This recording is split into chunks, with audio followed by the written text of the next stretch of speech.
എന്നത് നമ്മുടെ ശരീരത്തിലെ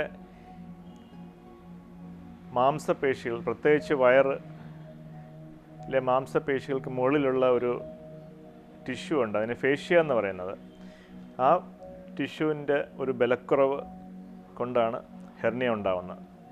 ബലക്കുറവുള്ള ആ ഭാഗത്തിലൂടെ വയറിലെ കുടലിൻ്റെ അംശം അല്ലെങ്കിൽ കൊഴുപ്പ് അതിലൂടെ ഇറങ്ങി വരികയും മെല്ലെ മെല്ലെ ആ മുഴയുടെ വലിപ്പം വലുതാവുകയും ആദ്യമൊക്കെ ഈ മുഴയിലോട്ട് കയറി വരുന്ന കുടലും കൊഴുപ്പുമൊക്കെ കിടക്കുമ്പോൾ ഉള്ളിലോട്ട് കയറിപ്പോകും. അപ്പോൾ രോഗിക്ക് വലിയ വേദനയോ ബുദ്ധിമുട്ടുണ്ടാകാറില്ല.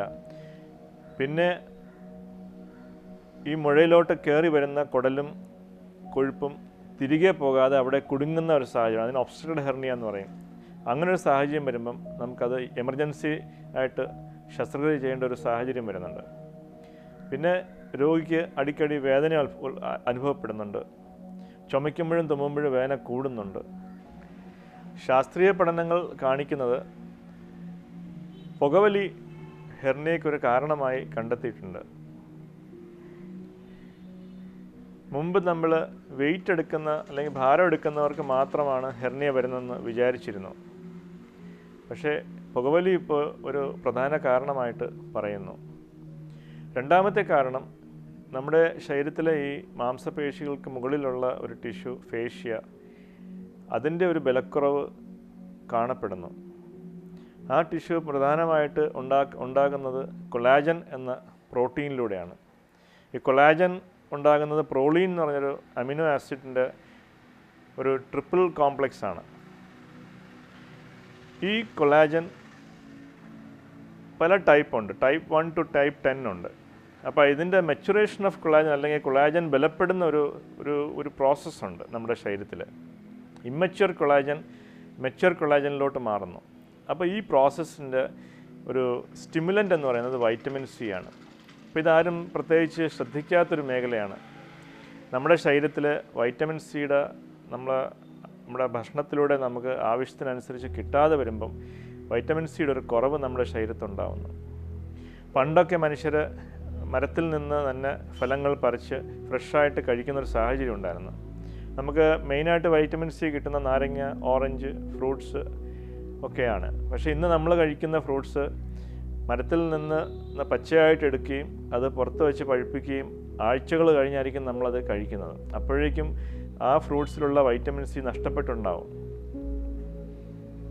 അങ്ങനെ നല്ല രീതിയിൽ വൈറ്റമിൻ സി നമ്മുടെ ശരീരത്തിൽ നമ്മൾ ഡെയിലി ഡയറ്റിൽ നമ്മൾ ഉൾപ്പെടുത്തുകയാണെങ്കിൽ വൈറ്റമിൻ സി നമ്മുടെ മാംസപേശികൾക്ക് മുകളിലുള്ള ഈ ടിഷ്യൂവിനെ ശക്തിപ്പെടുത്തും.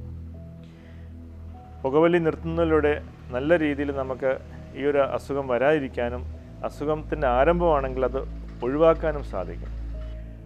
ഹെർണിയ എന്നുള്ള അസുഖം ദാമ്പത്യ ജീവിതത്തിനെ ബാധിക്കുന്നില്ല. കാരണം അങ്ങനെ ഒരു ശാസ്ത്രീയമായ അടിത്തറ അതിലില്ല. കാരണം നമ്മുടെ ലൈംഗിക ശക്തിയെ അല്ലെങ്കിൽ ലൈംഗികതയെ നിയന്ത്രിക്കുന്ന നെർവ്സ് അതിലൂടെ അല്ല കടന്നു പോകുന്നത്. ഏത് ശസ്ത്രക്രിയയായാലും അത് ചെയ്യുന്ന സർജൻ, ആ വ്യക്തിയുടെ സ്കില്ല് ഒരു പ്രധാന ഘടകമാണ്. അപ്പോൾ ചെയ്യുന്ന രീതിയും അതിലുള്ള അപാകതയും ഒരു ഘടകമാണ്. രണ്ടാമത്, ശസ്ത്രക്രിയ നമ്മൾ ഇപ്പോൾ ചെയ്യുന്നതെല്ലാം മെഷ് അല്ലെങ്കിൽ വല വെച്ചാണ് ചെയ്യുന്നത്. കുറേ വർഷങ്ങൾക്ക് മുമ്പ് മെഷ് നമുക്കില്ലായിരുന്നു. അന്ന് നമ്മൾ നൂല് കൊണ്ട് തയ്ച്ച് ആയിരുന്നു ഈ ഹെർണിയ നമ്മൾ കറക്റ്റ് ചെയ്യുന്നത്. ഇപ്പോൾ എല്ലാ സർജറിയും മെഷ് വെച്ച് അല്ലെങ്കിൽ വല വെച്ചാണ് ചെയ്യുന്നത്. അപ്പോൾ ഇവിടെ സംഭവിക്കുന്നത്, ഈ ശസ്ത്രക്രിയ കഴിഞ്ഞ് ഉടനെ തന്നെ രോഗികൾ ഡോക്ടർ നിർദ്ദേശത്തെ ലംഘിച്ചുകൊണ്ട് വെയിറ്റ് എടുക്കുകയും ബൈക്ക് ഓടിക്കുകയും കയറ്റം കയറുകയും കട്ടിയായിട്ടുള്ള ജോലി ചെയ്യുമ്പോൾ ഇത് വീണ്ടും വരാനുള്ള സാധ്യത ഉണ്ടാകുന്നു. എന്നാൽ 6 മാസം വരെ നമ്മൾ വെയിറ്റ് എടുക്കുന്നത് കൃത്യമായിട്ട് ഒഴിവാക്കുകയും കട്ടിയായിട്ടുള്ള ജോലികൾ ഒഴിവാക്കുകയും ചെയ്താൽ ഈ ഓപ്പറേഷൻ ചെയ്ത ഭാഗത്ത് മാംസപേശികൾ ബലപ്പെടുകയും ഇത് വീണ്ടും ഉണ്ടാവാതിരിക്കാനുള്ള ഒരു സാധ്യതയുണ്ട്. കീഹോൾ സർജറി ഇപ്പോൾ കൂടുതലും നമ്മൾ ചെയ്തു തുടങ്ങിയിട്ടുണ്ട്. പ്രധാനമായിട്ട് നമ്മുടെ ഇടത്തെ സൈഡും വലത്തെ സൈഡും 2 സൈഡും ഹെർണിയ വരുമ്പോഴാണ് ഇത് നല്ല രീതിയിൽ നമുക്ക് ഫലപ്രദമായിട്ട് കാണുന്നത്. കീഹോൾ സർജറി വളരെ നല്ല രീതിയിൽ നമുക്ക് ഗുണം ചെയ്യുന്നുണ്ട്. പക്ഷേ അവിടെയും ചെയ്യുന്ന സർജൻ്റെ സ്കിൽ അല്ലെങ്കിൽ അനുഭവം വളരെ പ്രധാനമാണ്. ഒരുപാട് എക്സ്പീരിയൻസ് ഇല്ലാത്ത ഒരു ഡോക്ടറാണ് ചെയ്യുന്നതെങ്കിൽ വീണ്ടും വരുന്നതാണ് കാണുന്നത്. അതിനാണ് ലേണിംഗ് കർവ് എന്ന് പറയുന്നത്.